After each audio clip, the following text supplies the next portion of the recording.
Ethereum mining is supposed to come to an end at some point soon-ish, but the big question is what will actually happen to mining after the end of Ethereum mining. So in this video, I'm going to try to give you my best estimation of this.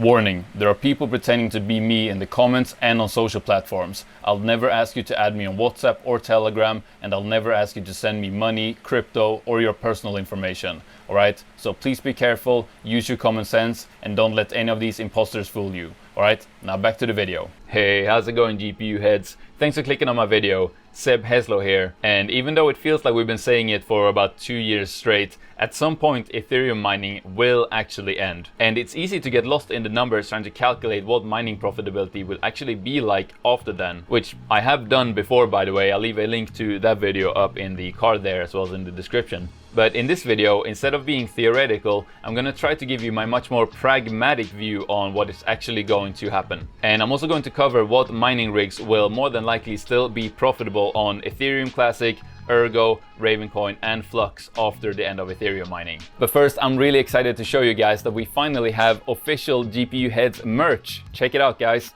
So you can get that at gpuheads.com. That's GPU Heads with a Z. So a lot of you guys have been asking me for merch for quite a while, and I didn't want to make you some crappy design with like my face, because who'd want to wear that on a t-shirt? I wanted to make something that's actually awesome for us to wear, and something that would look cool even if you don't even know what mining is to begin with. So this is the first design, and it is based on like old, metal band t-shirts from like the 80s, and it will be available until September. And there are a couple of different variations of the design that you can get on different products like t-shirts, hoodies, cups and stickers. So check that out at gpuheads.com. It is a great way for you guys to support the channel and still get something awesome in return. So kind of a win-win, right? Now, there are many types of mining that actually won't be affected by the end of Ethereum mining at all, and I have a video on what those types of mining are, so I'll leave a link to that video up in the card there as well as in the description of this video. But the two kinds of mining that will be affected by the end of Ethereum mining is, of course, GPU mining and ASIC mining, specifically with ASICs for Ethereum or Ethereum Classic. But before we can understand how profitability for those types of mining will change with the end of Ethereum mining, I thought I'd just give you guys a quick introduction to what mining profitability is and how it actually works. So for each coin, there is a certain amount of coins that will be handed out to miners each day. And this amount doesn't change no matter how many people are mining. So if there's just one guy mining, he gets all of those coins. If there's 3 guys mining, they have to split between the 3 of them. And with many people mining a coin, how much coin a single person gets is more or less based on how much mining power or hash rate they provide to that coin's network. So based on the amount of hash rate that you have,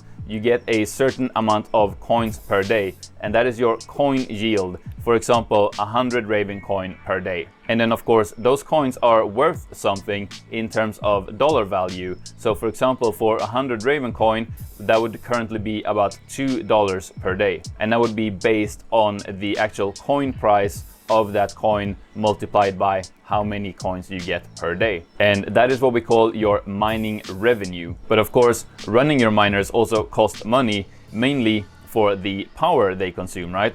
So based on how much power they consume and what your price for your electricity is, you also have a cost there that we have to subtract from your revenue.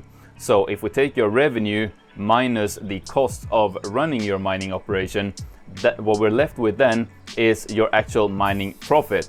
So let's say you make 100 Ravencoin a day, which would be worth $2 per day, and then you spend $1 per day in terms of electricity costs. Well, then you're left with $1 per day, which is your actual profit. So what you want to make sure is, of course, that you're spending less on electricity than the actual dollar worth of the coins you are mining is. And that is what we call being profitable. And if you were to spend more on electricity than the coins you mine are actually worth in terms of dollar value, then you are unprofitable. However, I actually have a video coming out soon that is gonna explain how you can go from being unprofitable back to being profitable if you are currently unprofitable. So subscribe if you don't want to miss that video. So what will actually happen to mining profitability after the end of Ethereum mining? Well, there's currently a lot more hash rate on Ethereum than all other GPU mineable coins combined. And what you hear a lot is that when Ethereum mining ends, all of that hash rate will move from Ethereum to these other coins. And when that happens, all of those other coins will become unprofitable to mine,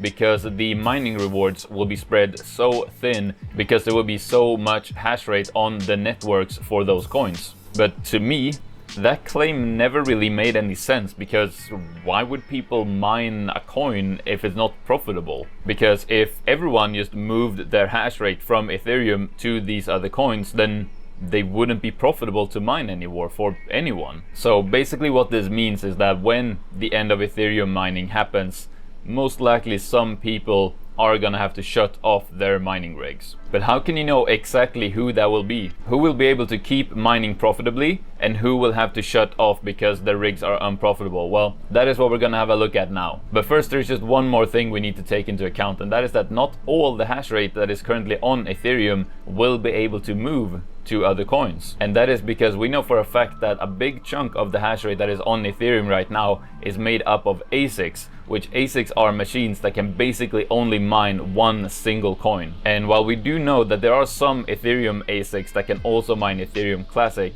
a little bit more on that later, we do know that a big chunk is not able to mine Ethereum Classic or move to any other coin whatsoever after the end of Ethereum mining. We just don't know exactly how big that hash rate chunk actually is. So how can we know who will have to shut down the rigs and who will be able to keep mining profitably? Well, in my opinion, we have to look at it on a per coin basis. And to no surprise for some of you, it's gonna come down to how cost efficient your rig is on specific coins. And so what this means is that basically the relationship between how much you're paying for the electricity that your miner is using versus how much hash rate you're actually getting out of that miner is what's going to dictate whether you'll be profitable or not. Basically, you want to be paying as little as possible for the power while mining as much as possible of the coins. Alright, so let me show you with kind of real world numbers here how that actually works in real life. So I'm on a website here called What to Mine, where you can sort of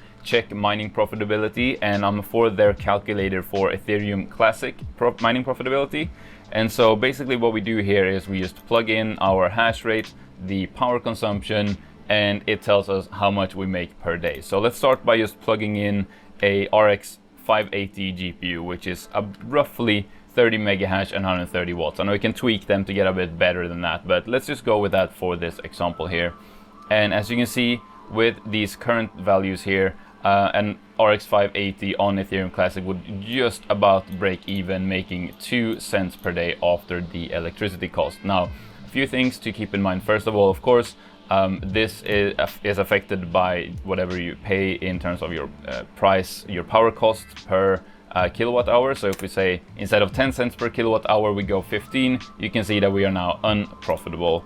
And of course, on the flip side of that coin, it is also dependent on coin prices, right? So the way What to Mine works is it converts all coins through Bitcoin. So to show you what that would be is, like, let's say the price of Ethereum Classic were to be 10 times as high as it is right now. We do that by saying Bitcoin is 10 times as high as it is now.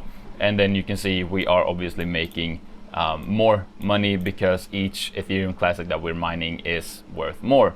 However, this sort of concept that I'm going to try to explain to you guys today, actually the coin prices doesn't really affect that. So let's just leave that on whatever it was and disable it again.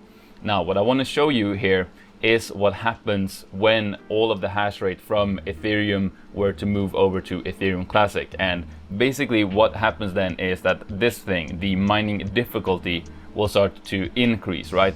So as you can see here at the current network difficulty, the 580 is just about profitable, right? But so let's say that this were to double with getting twice the amount of network hash rate on Ethereum Classic. So roughly this number, right? As you can see, we are no longer profitable on the RX 580. Now, however, let's say we have a GPU that is a little bit more efficient. So something like a 1660 Super that would get roughly 30 mega hash at about 60 watts instead, right? And as you can see there, a 1660 Super would still technically be profitable, making 2 cents per day even with the network hash rate being twice as much as it is currently. And so this is just to show you how, you know, with more hash rate on the network, having a more efficient GPU or miner in general will, you know, make you more competitive and make you stay profitable, you know, even though the network hash rate is higher and higher and higher. So let's keep going with this example here, and let's say that the network hash rate were to go 10 times as high to this number. Now we're obviously not profitable on the 1660 Super anymore, but let's say we are at, you know, instead of 2 watts per mega hash, we have a miner that does half a watt per mega hash.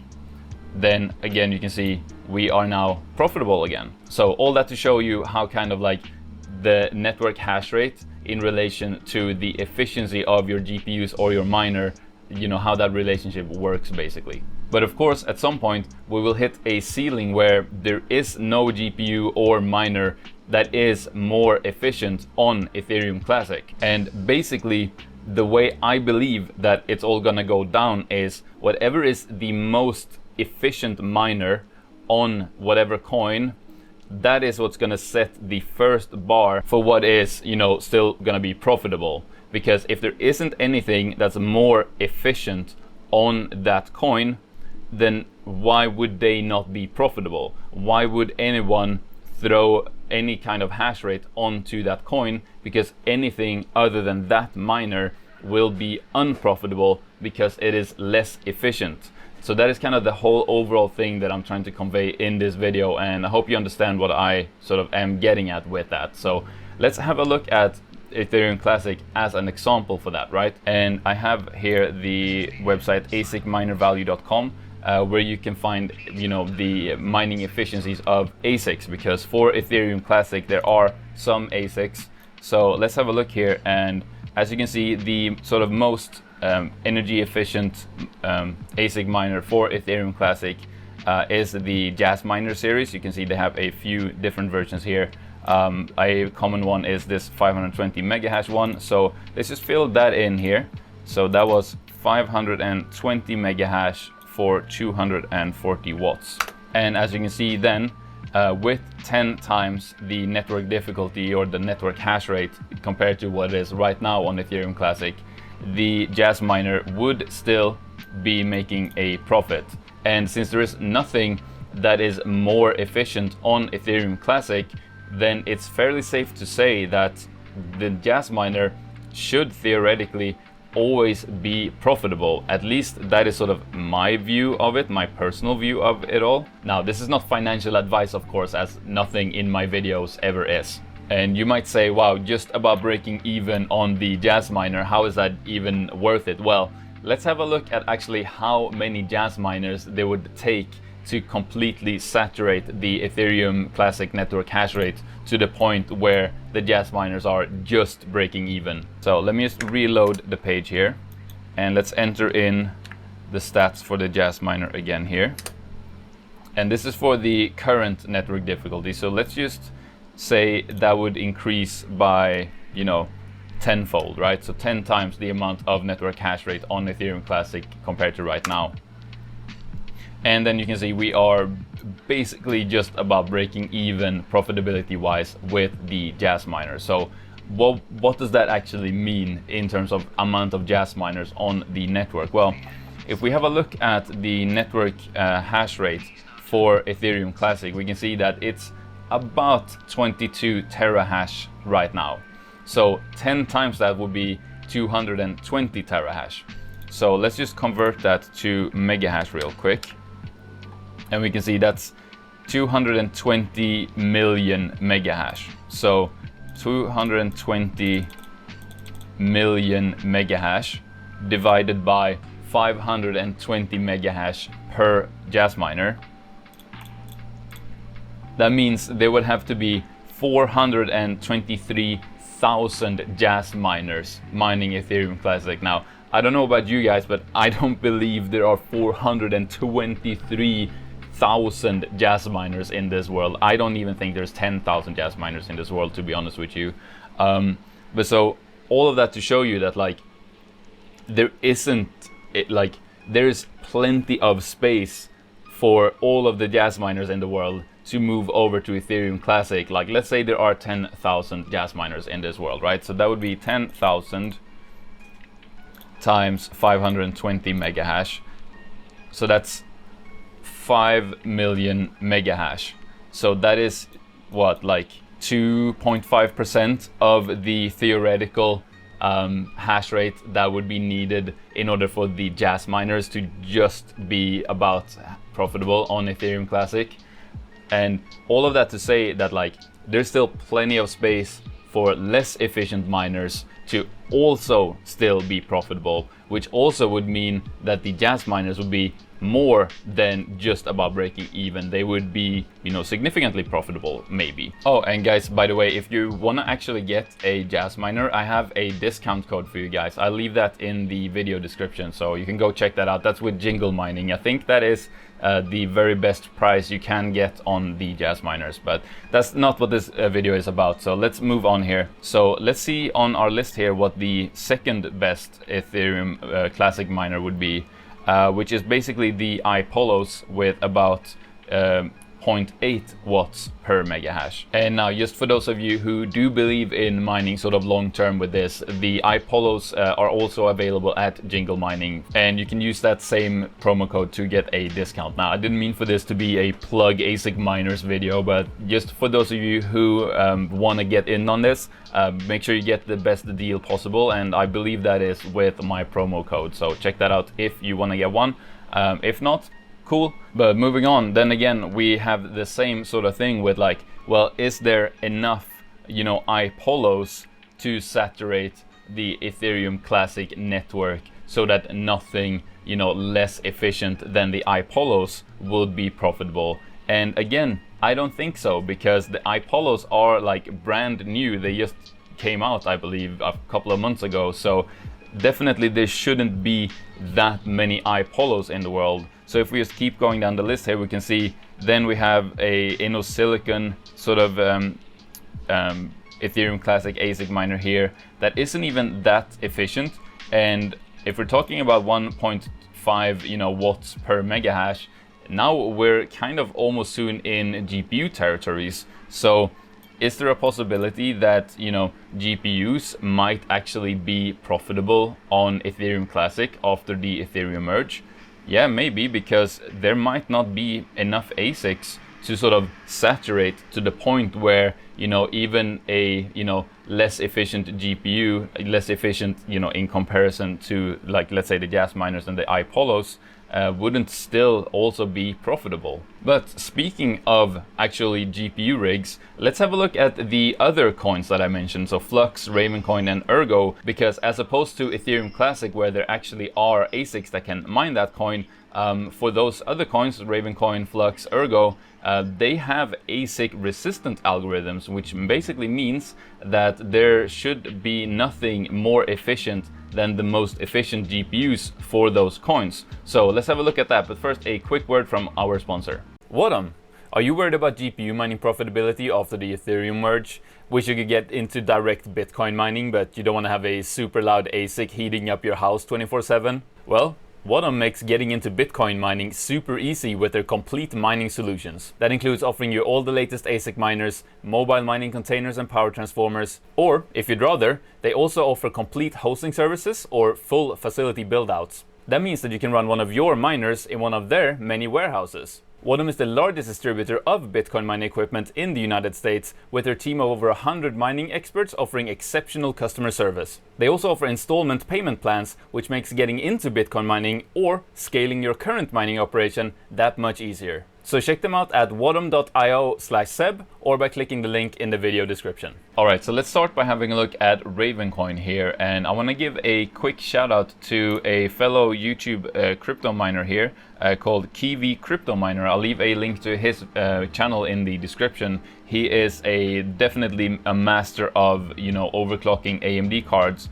But the reason I bring him up is this is the most efficient GPU that I have ever found on Ravencoin anywhere. So he is getting 24.1 mega hash at 95.6 watts measured, you know, at the wall, which is really good efficiency for Ravencoin. And as I said, there are no ASICs for Ravencoin because it's using the prog-pow algorithm, which is basically a ASIC resistant algorithm. So only GPUs will ever be able to mine Ravencoin, at least for right now. So let's plug these numbers into what to mine here. So we had 24.1 mega hash at 95.6 watts. Alright, so there you can see that currently a 6700 XT makes about 58 cents after power cost. Now, let's put in a sort of realistic, you know, best case scenario rig, which would be a rig of 12 of these. So I'm gonna enter that in real quick. So that would be 289.2 mega hash.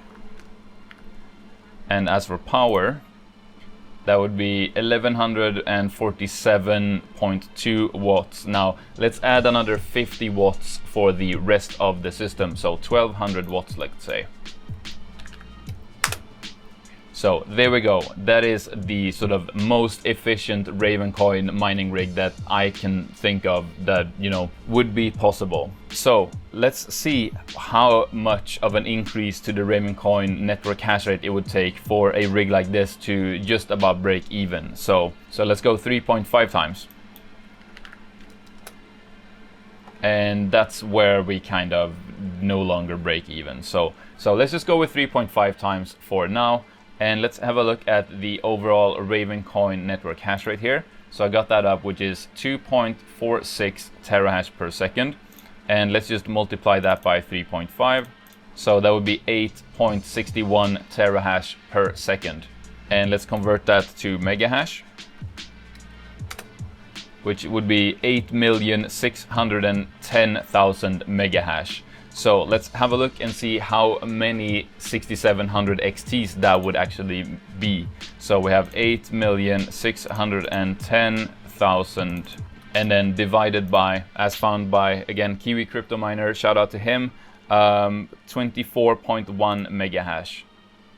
Divided by 24.1 mega hash per GPU.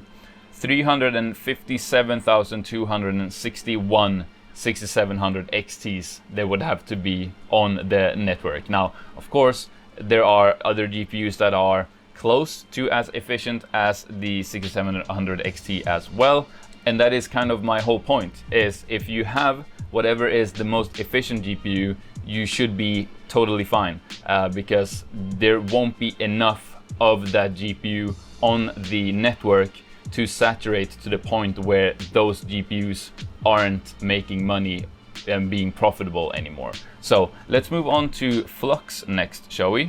And so actually, shout out to myself here, because I have a video going through all of the sort of GPUs for mining Flux. And what I found in this video is that the very, you know, most efficient GPU for mining Flux is the RTX 2080 Ti at around 94 solutions per second at 222 watts. So let's just fill that in.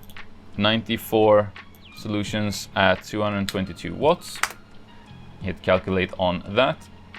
And as you can see, that's making about 88 cents per day right now. But let's see what a, you know, full rig of 12 of these would make. So that would be 1128 solutions per second, 2664 watts. Let's add another 50 watts for the system, 2714 in terms of watts. So that would make you around $10.48 per day. Now let's see how much the network hash rate would have to go up in order for a rig like this, what would be the most efficient Flux mining rig, to not be profitable anymore. 40 were still profitable, 42. Yeah, just about there would be where we are not profitable anymore. So let's just see what that was. So we go from 16 to 42. So that would be a 2.625 times increase in network hash rate for Flux. And so network hash rate for Flux is at 1 megasol per second right now. So that would be, yeah, let's just do this thoroughly. 1.08. There we go, 2.835 you know, mega solutions per second. So times a million to get to solutions per second. We have 2.835 million solutions per second. Divide that by the 94, we get her 2080 Ti. And as you can see, that would mean it would have to be 30,159 2080 Ti's mining Flux in order for a 2080 Ti rig to just about be profitable. Which, you know, the point is that there aren't that many 2080 Ti's, so they should always be profitable on Flux. And so should other GPUs that are close in efficiency as well. Now, finally, let's have a look at Ergo. And for Ergo, I've been testing a lot of GPUs for my upcoming, you know, mega video where I'm testing a whole bunch of GPUs on every coin possible to see what the most efficient GPU is for each and every single one of those coins, to kind of get an overall of like what will be the best GPU for after Ethereum 2.0. So subscribe if you don't want to miss that video coming up on the channel soon. But what I have found there is the best efficiency is with the 3070. That gets around 140 mega hash at just 90 watts. So let's have a look at that, shall we? So that is making around 50 cents per day.